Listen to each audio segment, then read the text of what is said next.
My next to plant would be the avocado. And then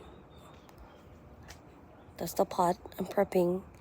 I'm using all those branches to put underneath. And then some greens. I take some of the bay leaf, put in there. Some of the grape leaves, put in the pot. So there's brown, then fresh, and then the soil. Using it for compost. And then this will be next. Or who's next? These next. I don't know.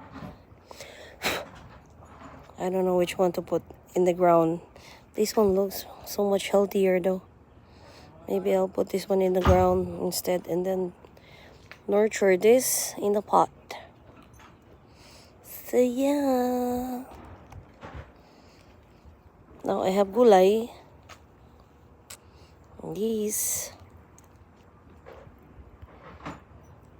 Now it's time to cook.